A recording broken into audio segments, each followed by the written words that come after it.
What Trump's opiate announcement means, and doesn't mean. President Donald Trump declared a nationwide health emergency to combat the opioid crisis Thursday at a White House event, rather than issuing a national disaster declaration.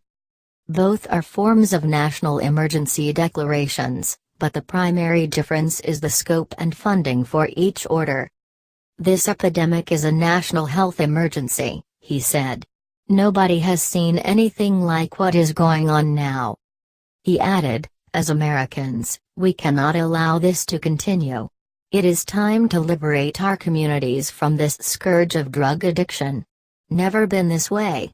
We can be the generation that ends the opioid epidemic. We can do it." Trump, through the Public Health Services Act, directed his acting Secretary of Health and Human Services to declare a nationwide health emergency, a designation that will not automatically be followed by additional federal funding for the crisis, according to a senior White House official. Instead, the order will expand access to telemedicine in rural areas, instruct agencies to curb bureaucratic delays for dispensing grant money, and shift some federal grants towards combating the crisis. If Trump had used the Stafford Disaster Relief and Emergency Assistance Act, the federal government would have been able to immediately tap into funds from the Federal Emergency Management Agency's Disaster Relief Fund to combat opioids. The Stafford Act, though, has traditionally been used to provide recovery money to natural disasters, most recently from Hurricanes Maria, Irma, and Harvey.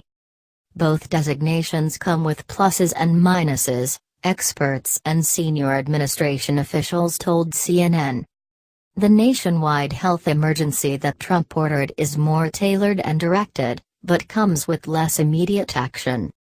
Senior White House officials told CNN that they will follow up this order by working with Congress to fund the Public Health Emergency Fund and to increase federal funding in year-end budget deals currently being negotiated in Congress.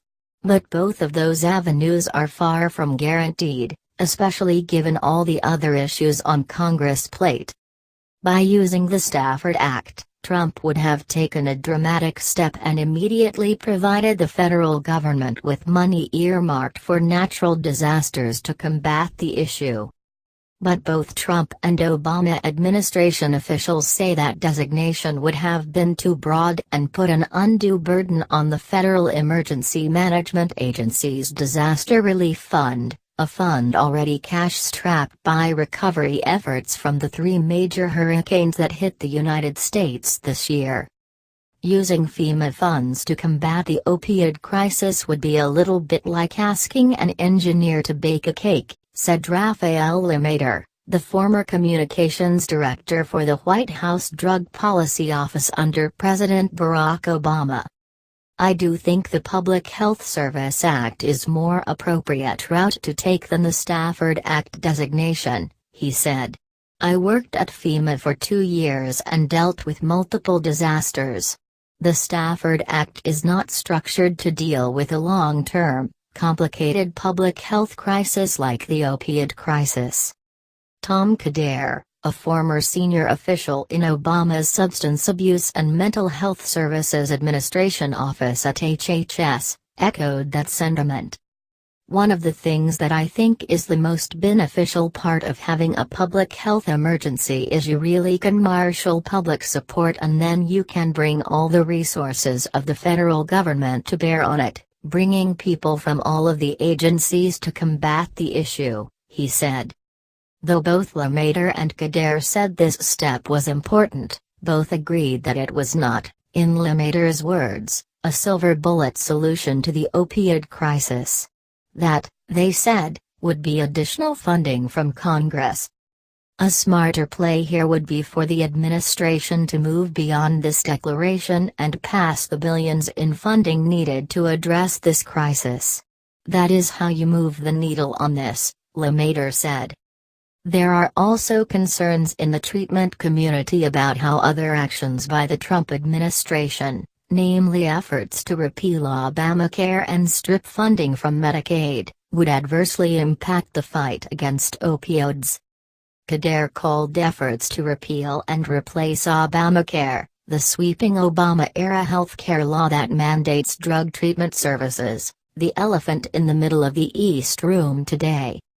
Trump's order on Thursday will rely heavily on the presidential commission he convened earlier this year, which in their interim report urged the president to use either the Public Health Services Act or the Stafford Act to declare a state of emergency. The first and most urgent recommendation of this commission is direct and completely within your control. Declare a national emergency under either the Public Health Service Act or the Stafford Act, wrote the commission led by New Jersey's Republican Governor Chris Christie. With approximately 142 Americans dying every day, America is enduring a death toll equal to September 11 every 3 weeks. Christie heralded Trump's announcement by noting that the step was recommended by his commission. But concerns remain about how Trump will follow through on the nationwide health emergency declaration. I hope the Trump administration follows through without delay to use this order to provide relief to the millions of families suffering from this crisis, said Representative Marcy Kaptur, an Ohio Democrat. We cannot afford to wait months between an announcement and action.